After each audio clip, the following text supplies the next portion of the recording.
Hi folks, we're Tacitus today, your pushback channel, and thank you for joining this audio live stream. In this essay, I'd like to talk about the correlation, the causal relationship between mass migration and Western government national debt. Whether you look at this as a debt to GDP ratio or net debt or whatever, and there are about a million ways of measuring this. Some designed, I'm sure, to obfuscate the reality rather than to describe it or highlight it. But nonetheless, I'll just sort of pare it back to the hard realities here, just to illustrate the point. I did think about doing a video with lots of charts and graphical representations on this, but there's not that many charts to consider, so I think a description will be adequate. Now, we look at the mass migration into the West, which is clearly internationally coordinated. All the Western economies are tearing down this path at the same time, and with incredible, in percentage terms, an incredibly similar amount of people. There's very clearly a centralized budget going on here. You, Australia, will take this many. You, Canada, will take that many. Britain, you will take that many.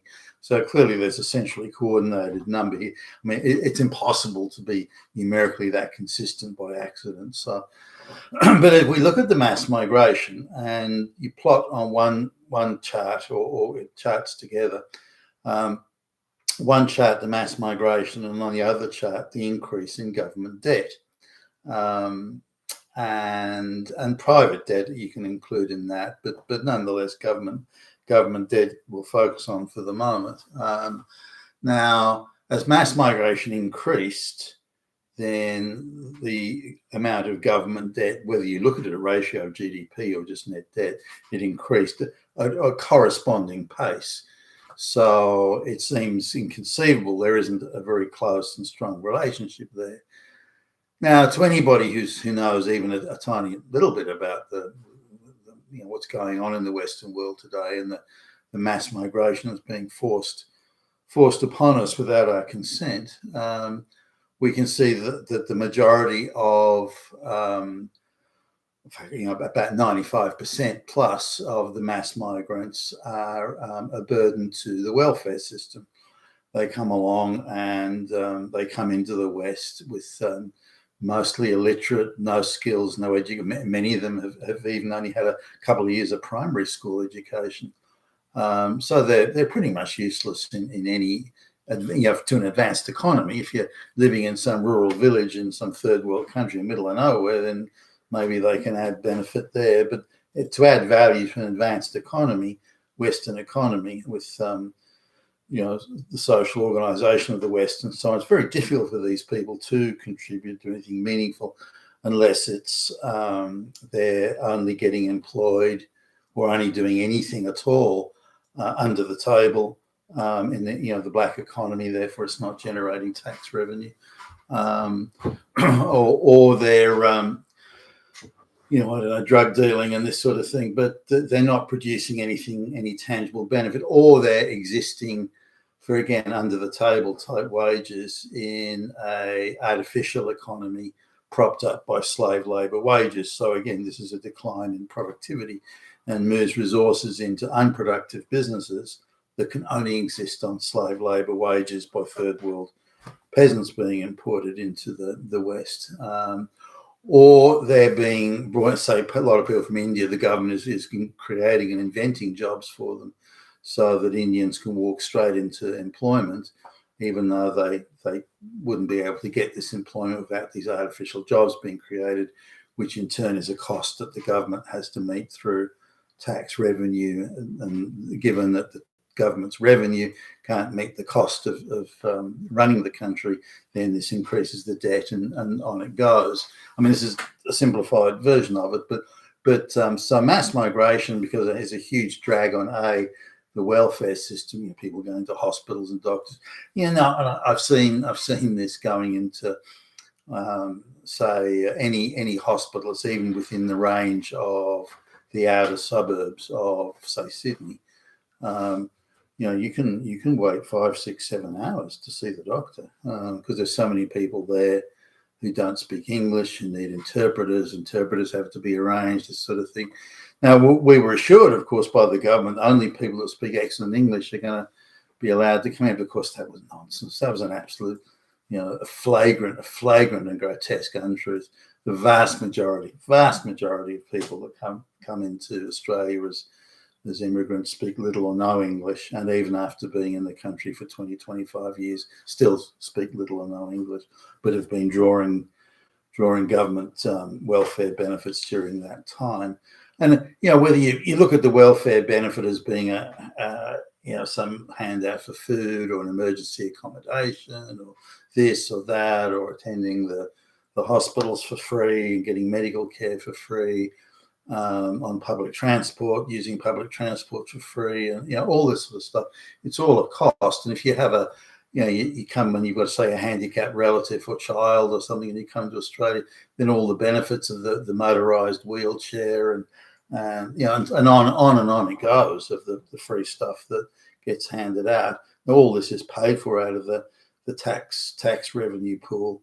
It can't all be afforded. So as these people come in, they create huge expenses for the state because they're entitled to the same benefit as a citizen, or someone who's been here all their lives, or so they get entitled to all this, and they're even given top of the line. They're first in line because they're considered as victims. They're brown. They don't speak English as a first language. Therefore, they're entitled to much more than a local citizen would get. So this creates these huge expenses, but creates no value. There's no value to the economy. These people have no skills. They have no education. They can't speak the language. There's nothing they can do other than work under the table jobs while they're collecting welfare benefits, under the table jobs for $5 or $10 an hour cash or something like that, or have their income packaged up with accommodation and food. Thus, they come under the taxation threshold. So there's a huge expense acquired by bringing these people in without any offsetting productivity. If they were all the supposed engineers and rocket scientists that the propagandists, the globalist propagandists claim, then that might be different, assuming there was a demand for that many. And the demand that the government says, there was an aeronautical engineer that I met, and he came to us from Britain, I think it was. He came to Australia on the basis aeronautical engineers were in high demand, and he's quite well qualified, first world country, aeronautical engineering degree from first world country, speaks excellent English, and so on and so on. He ticks all the boxes, and he couldn't find a job anywhere, and he's prepared to go anywhere in Australia to get a job. So he went all over the place looking for one, and ended up accepting a clerical job, in effect, at the end, because he just couldn't get a job in aeronautics. Now, he did, after a period of time, get one, but it was quite a long wait, and this was in an area where supposedly there was high demand for skills, when in reality he found, much to his disquiet, that there wasn't in fact this big demand that the government were claiming there were. There have also been government claims that there's been a shortage of stonemasons. Well, sure there is shortage of stonemasons in little towns out in the middle of fucking nowhere. There's demand there, but that's hardly a lifestyle people from another first world country would want to sign up for. Stonemasons from third world countries have very different standards of work, and so they're not really qualified at all in reality. So we've got a situation where there's mass movement of people into the work. Just in Australia over the last 20 odd years, something like 6 million people are coming here. And out of that 6 million, maybe 3 or 4% are actually economically productive. They speak the language, they have recognized skills and qualifications, credentials in areas where those skills are needed in the economy. Even there, that they'll be taking jobs that someone locally maybe could have got with a bit of bridge course training or bridge course qualifications there. So even that, I don't think is economically productive in the sense we think it is, because it's denying a job to a local person that otherwise would have got that job. And again, and having hired gazillions of people over my time, you end up doing the best with what you've got. So if you can't get exactly what you want, this is in terms of hiring an employee, a skilled technician of some sort, you can't get it. You get the nearest match. You say, okay, this guy is pretty close. He's a smart dude. He's going to be a quick study. What we'll do is we'll subsidize part of his, a 12-month course at university, or an advanced technical, college or something like that. So we'll cover that to get him exactly where we want. But he's close enough. We'll make do. But so those people aren't getting. Those people used to get the jobs, but now they're not, as others are coming in. So it's not a net productivity gain. It's really just denying a local person a job that they otherwise would have got, and that local person would have been upskilled. And now there's not that upskilling. So we need to think of productivity in a wider sense, like that.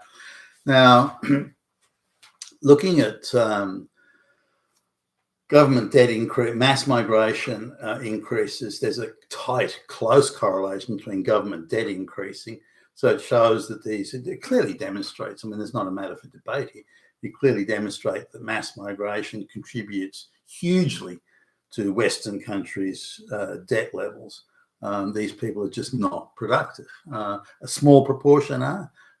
Maybe the children of some will be, but even that's questionable, given the source of the migration.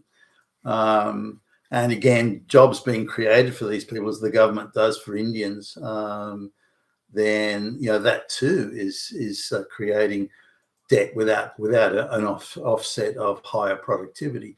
And I've met people like doctors and engineers, Sikhs, Indian Sikhs with their turbans and all that sort of stuff, speaking with Australian accents, and they've got a photograph they're born in Australia, they've got a photograph on their desk or somewhere, and it's the Indian woman and the Indian guy. No, they send back to the village of their ancestors for a bride. Well, why don't you marry some local girl? No, you've got to be kidding. The family would never talk to me again if I did that. So they're perpetuating the Indian culture and so on. You ask the guy, you're born in Australia? No, I'm Indian.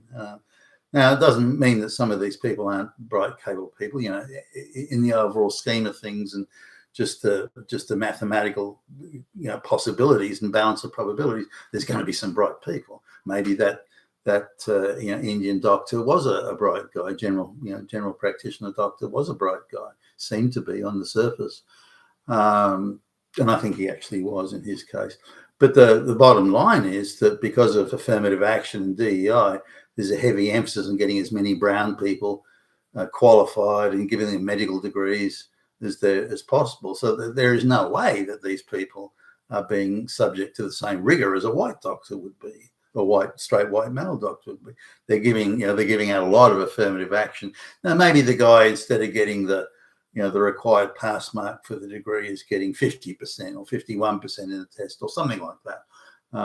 Or maybe on the practical test, he's being given a free pass, because some of these people are quite good at swatting and memorizing.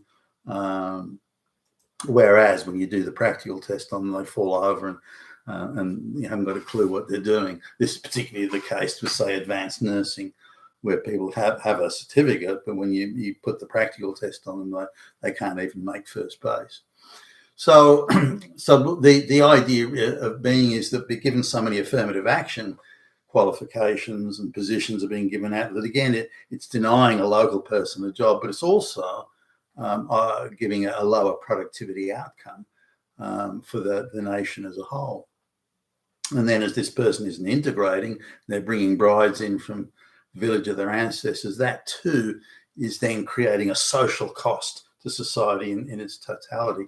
And that then feeds back into this idea of declining, or this reality of declining productivity. So we've got mass migration, then the government debt. And because of the sort of people that are being brought in, where 95 to 98% of them are unneeded, unwanted, produce nothing, create nothing, are simply a drag on the economy, then we can see productivity decline. And this productivity decline, of course, comes in a number of areas, a number of ways. One, of course, is the amount of people coming in that can't do any useful, productive work. They don't speak the language. They've got no recognizable qualifications or credentials. They've got nothing. Even the Brahmin, the upper class, the top class in the Indian society, they typically are bribing and paying corrupt fees and kickbacks to get their degree. It's a sign of their social prestige that they have a PhD. But it doesn't mean they earned it or they hit the books and did the work and did the heavy lifting. All it means is they're an influential family that could sling a few bucks around in return for getting this bit of paper that says a PhD, which again is a status symbol of prestige, not an indication of that they're bright people that worked hard and hit the books and got the passed the exams and so on. And I've hired a number of these Brahmins who have these, quadruple PhD type stuff, and they've never done a day of work in their lives. If they even attended university for a short time, it was only to pick up chicks. It wasn't like they were there to attend the lectures and do the hard work. And they think it's something of an outrage that they should be expected to do work. Everything's social prestige and status and so on with them, not actually doing work. So in no way is Australia gaining productivity. If you have to invent jobs to give to Indians, the mass migrant Indians, there's certainly a lot of them coming in, or you have to get rid of white people to give the jobs to them, then that's not a productivity gain. It's a productivity loss. People are being displaced or costs are just being moved around, but there's no productivity being gained from this. Now, in addition to that, as I've mentioned a number of times before, there's huge swathes of the economy that exist purely on the basis of importing third world slave labor to work in a business that an Indian or a Chinese, outfit purchases. And they're typically in food, but they could be in other things, like beautician salons, painting nails, things like that. So this low cost labor, this peasant labor, is being brought in. And many of these people, of course, are packaged up incomes with accommodation and food, which means they get paid next to nothing, or they're on welfare and they're encouraged to get welfare, and then they're paid under the table, $5 cash an hour or something like that, or they're given free food and transport and so on. Nearly all these people gain access to subsidised government transport, and again that the taxpayer is paying for. So this creates a large, very large now, proportionately size part of the economy that's effectively a black economy, and that is a very low productivity sector of the economy, given that you've got illiterate peasants there flipping burgers or cooking fries or something like that. Or in retail stores, and you need a certain amount of people in the retail store, but they stand there doing nothing for most of the time. So these are low productivity jobs. Now, in essence, these businesses shouldn't exist. They're not viable businesses. If you've got to employ third world slave labor to make your business viable and use all sorts of offshore financing to avoid tax and so on and so forth, then you're not, you don't have a viable business. And in reality, in economic reality, that business wouldn't exist and couldn't exist and couldn't survive or prosper. But because of the slave labor, offshore financing, mass tax minimization, all this sort of stuff, then these businesses can survive and can exist.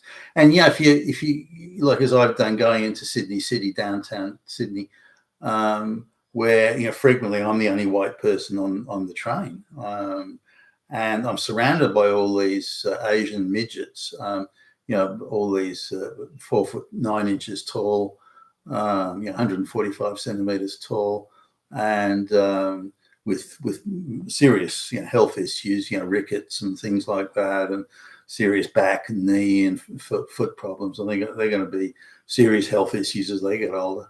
And they're the ones, and I can walk down, hundreds of meters of takeout food shops and malls and so on, and there's not a single white person in any of these shops, not even one. So they're all being imported in, and none of those businesses, or very few of those businesses, would or could survive But when you've got resources going into them, when you've got all this mass migration going into this artificial economy of businesses that couldn't survive under any sort of classic economic circumstances, then you've got to say, well, hey, productivity is going down the chute. Now, and while all that's going on, manufacturing jobs, which were high productivity jobs, have been sent offshore to China and India and so on. So this high productivity work, again, manufacturing has gone offshore, and value-add manufacturing in particular has gone offshore. So the whole edifice is built around sharply declining productivity with mass migration of low productivity labour, again, illiterate peasant labour coming in, very, 3, 4, 5% max being productive in terms of the mass migration.